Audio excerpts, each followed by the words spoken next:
Hi ಎಲ್ರಿಗೂ ನಮಸ್ತೆ. ಇವತ್ತು ನನ್ನ ಶುಕ್ರವಾರದ ಮಿನಿ ವ್ಲಾಗ್ ಮಾಡ್ತಾ ಇರೋದು. ಇವತ್ತು ಬೆಳಿಗ್ಗೆನೇ ಮಳೆ ಹಿಡ್ಕೊಂಡಿತ್ತು. ನನಗೆ ಮಳೆ ಅಂದರೆ ತುಂಬ ಇಷ್ಟ. ಅದರಲ್ಲೂ ಈ ಥರ ಕ್ಲೈಮೇಟಲ್ಲಿ ಕಾಫಿ ಕುಡಿಯೋದಂದರೆ ಇನ್ನೂ ತುಂಬ ಇಷ್ಟ ನನಗೆ. ಹಾಗಾಗಿ ನಾನು ಕಾಫಿ ಮಾಡ್ಕೊಂಡು ಕುಡಿದೆ. ಅದಾದಮೇಲೆ ನನ್ನ ಮಗನ ಟಿಫಿನ್ ಬಾಕ್ಸಿಗೆ ಅಂತ ದೋಸೆ ಮಾಡ್ತಾಯಿದ್ದೀನಿ. ದೋಸೆ ಮತ್ತು ಅದ್ರ ಜೊತೆಯಲ್ಲಿ ಆಲೂಗೆಡ್ಡೆ ಪೊಟ್ಯಾಟೊ ಪಲ್ಯ ಮಾಡ್ತಾಯಿದ್ದೀನಿ. ಮಾಡಿ ಅವನಿಗೆ ಲಂಚ್ ಬಾಕ್ಸಿಗೆಲ್ಲ ಅಲ್ಲಿಗೆ ಕೊಟ್ಟು ಕಳಿಸ್ತೀನಿ. ಇಲ್ಲಿ ಬರೀ ಗಂಜಿ ಮಾತ್ರ ಕುಡಿಸ್ತೀನಿ. ದೋಸೆ ಎಲ್ಲನ ಚೆನ್ನಾಗಿ ನೆನೆಹಾಕ್ಕೊಂಡು, ಅದೇ ಮೊನ್ನೆ ಹೇಳಿದ್ದೆ ಅಲ್ವಾ ಬ್ಯಾಟರೆಲ್ಲ ಈ ಥರ ರೆಡಿ ಮಾಡ್ಕೋಬೇಕು ಅಂತ, ಅದೇ ಥರ ಮಾಡ್ಕೊಂಡಿದ್ದೆ. ನೋಡಿ ಎಷ್ಟು ಕ್ರಿಸ್ಪಿಯಾಗಿದೆ. ನನ್ನ ಮಗನಿಗೆ ದೋಸೆ ಮತ್ತು ಆಲೂಗೆಡ್ಡೆ ಪಲ್ಯ ಪ್ಯಾಕ್ ಮಾಡ್ತಾಯಿದ್ದೀನಿ. ಮತ್ತು ಇವತ್ತು ಅವ್ನ ಸ್ಕೂಲಲ್ಲಿ ಯೂನಿಫಾರ್ಮ್ಸ್ ಕೊಟ್ಟಿದ್ದರು. ನೋಡಿ ಎಷ್ಟು ಚೆನ್ನಾಗಿ ಪ್ಯಾಕ್ ಮಾಡಿಕೊಡ್ತಾ ಇದ್ದಾರೆ ಅವ್ರಿಗೆಲ್ಲ. ನಮಗೇನು ಇರ್ತಾನೆ ಇರಲಿಲ್ಲ ಯೂನಿಫಾರ್ಮ್ಸ್ ಅಂದರೆ.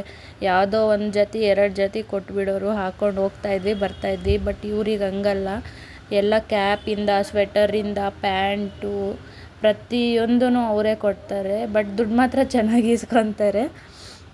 2 ಶರ್ಟ್ ಕೊಟ್ಟಿದ್ದರು, 1 ಚಡ್ಡಿ ಕೊಟ್ಟಿದ್ದಾರೆ, ಆಮೇಲೆ ಒಂದು ಪ್ಯಾಂಟ್ ಕೊಟ್ಟಿದ್ದಾರೆ. ಈ ಪ್ಯಾಂಟ್ ಅಂತೂ ಅವನಿಗಿಂತ ಉದ್ದ ಇದೆ. ಇದನ್ನು ಯಾವತ್ತು ಹಾಕಿ ಕಳಿಸ್ಬೇಕು ಅಂತ ಗೊತ್ತಿಲ್ಲ ನನಗಿನ್ನು.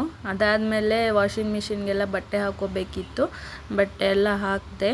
ಅದಾದಮೇಲೆ ಇದು ಬಾಳೆಹಣ್ಣನ್ನ ನೀರಲ್ಲಿ ನೆನೆಹಾಕಿ ಬಿಟ್ಟಿದ್ದೆ. ಗಿಡಗಳಿಗೆಲ್ಲ ಹಾಕಿದ್ರೆ ತುಂಬ ಒಳ್ಳೆಯದು ಈ ನೀರನ್ನ ಅಂತ ಹೇಳಿ ಹಾಕಿದೆ. ಅದಾದಮೇಲೆ ಹಲಸಿನಣ್ಣು ತೊಗೊಂಬಂದಿದ್ರು ನನ್ನ ಹಸ್ಬೆಂಡು. ನನಗೂ ಇಷ್ಟ ತುಂಬ ಅಂದರೆ. ಇವಾಗ ಇನ್ನೇನು ಸೀಸನ್ ಮುಗೀತಾ ಬಂತಲ್ಲ, ಅದಕ್ಕೆ ಚೆನ್ನಾಗಿರುತ್ತೆ ಅಂತ ತಿಂದ್ಬಿಟ್ಟೆ.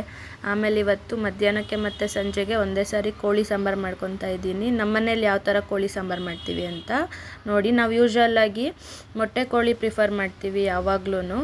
ಹಾಗಾಗಿ ಒಂದು ಬಾಣಲಿಗೆ ಎಣ್ಣೆ ಹಾಕ್ಕೊಂಡು ಬೆಳ್ಳುಳ್ಳಿ, ಈರುಳ್ಳಿ ಮತ್ತು ಟೊಮೆಟೊನ ಫಸ್ಟು ಸ್ವಲ್ಪ ಫ್ರೈ ಮಾಡ್ಕೊಳ್ಳಿ.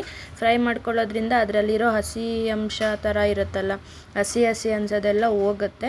ಹಾಗಾಗಿ ಅದನ್ನು ಮಿಕ್ಸಿಗೆಲ್ಲ ಹಾಕ್ಕೊಳ್ಳೋದಕ್ಕೂ ಚೆನ್ನಾಗಿರುತ್ತೆ, ಟೇಸ್ಟ್ ಕೂಡ ಚೆನ್ನಾಗಿರುತ್ತೆ. ಒಬ್ಬೊಬ್ಬರು ಹುರ್ಕೊಳ್ದಲ್ಲೇ ಮಾಡ್ತಾರೆ, ಬಟ್ ನನಗೆ ಅದು ಇಷ್ಟ ಆಗಲ್ಲ. ಆ ಸಾಂಬಾರು ನನಗೆ ಅಷ್ಟು ಟೇಸ್ಟ್ ಅಂತ ಅನಿಸಲ್ಲ. ಬಟ್ ಈ ಥರ ಮಾಡ್ಕೊಳ್ಳೋದ್ರಿಂದ ಟೇಸ್ಟು ನಿಜವಾಗ್ಲೂ ಚೆನ್ನಾಗಿರುತ್ತೆ. ನೀವೆಲ್ಲರೂ ಒಂದು ಸಾರಿ ಟ್ರೈ ಮಾಡಿ ನೋಡಿ.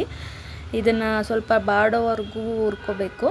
ಅದಾದಮೇಲೆ ಒಂದು ಮಿಕ್ಸಿ ಜಾರ್ಗೆ ಇದು ಬಾಡೋ ಥರ ಎಲ್ಲ ಹುರ್ಕೊಂಡಿದ್ನಲ್ಲ ಅದನ್ನೆಲ್ಲ ಹಾಕ್ಕೊತಾ ಇದ್ದೀನಿ.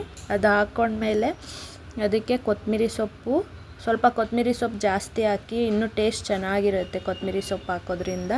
ನಮ್ಮ ಮನೇಲಿ ಕೊತ್ತಂಬರಿ ಸೊಪ್ಪಿಲ್ಲದೆ ನಾನು ಅಡುಗೆನೇ ಮಾಡಲ್ಲ. ಅದಾದಮೇಲೆ 1 ಇಂಚಷ್ಟು ಶುಂಠಿನ ಕಟ್ ಮಾಡಿಬಿಟ್ಟು ಹಾಕ್ಕೊಳ್ಳಿ.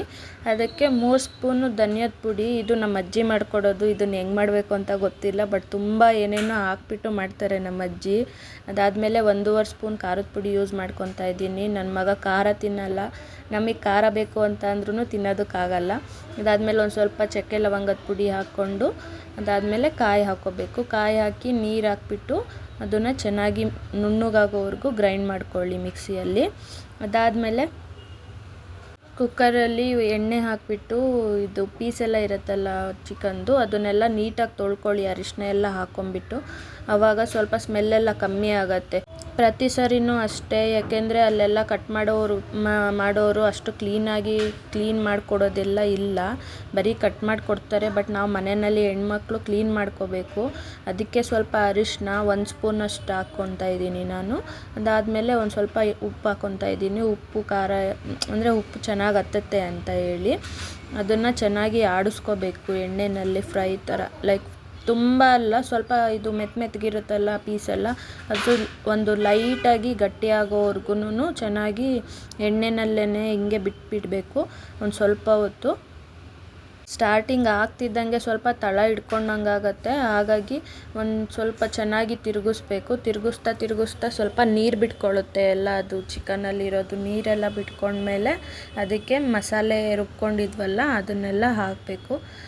ಹಾಕ್ಬಿಟ್ಟು ಇದನ್ನು ಹಾಕಿದ್ಮೇಲೆ ನಿಮಗೆ ಎಷ್ಟು ಬೇಕೋ ಅಷ್ಟು ನೀರು ಹಾಕಿ, ಮತ್ತು ಲಾಸ್ಟಿಗೆ ಇನ್ನೂ ಸ್ವಲ್ಪ ಉಪ್ಪು ಹಾಕಬೇಕಾಗತ್ತೆ. ಯಾಕಂದರೆ ನಾವು ಸ್ಟಾರ್ಟಿಂಗ್ ಸ್ವಲ್ಪ ಮಾತ್ರ ಹಾಕ್ಕೊಂಡಿರ್ತೀವಿ. ಕೊನೆಯದಾಗಿ ನಿಮಗೆ ನೀರು ಹಾಕಿದ್ಮೇಲೆ ಉಪ್ಪು ಎಲ್ಲ ಕರೆಕ್ಟಾಗಿದೆಯಾ ಅಂತ ಚೆಕ್ ಮಾಡ್ಕೊಂಬಿಟ್ಟು ಸ್ವಲ್ಪ ಉಪ್ಪು ಹಾಕ್ಕೋಬೇಕಾಗತ್ತೆ. ನಮ್ಮ ಮನೆಯಲ್ಲಿ ಹಳ್ಳಿ ಕಡೆ ಎಲ್ಲ ನಮ್ಗೆ ಗೊತ್ತಿರೋ ಪ್ರಕಾರ ನಮ್ಮ ಮನೇಲಿ ಇದೇ ಥರ ಮಾಡ್ತಾರೆ. ನೀವು ಒಂದು ಸಾರಿ ಟ್ರೈ ಮಾಡಿ. ಬಿಸಿಯಾದ ಮುದ್ದೆ ಕೋಳಿ ಸಾರು ಜೊತೆ ನೀವು ಟ್ರೈ ಮಾಡಿ, ತುಂಬ ಚೆನ್ನಾಗಿರುತ್ತೆ. Thank you.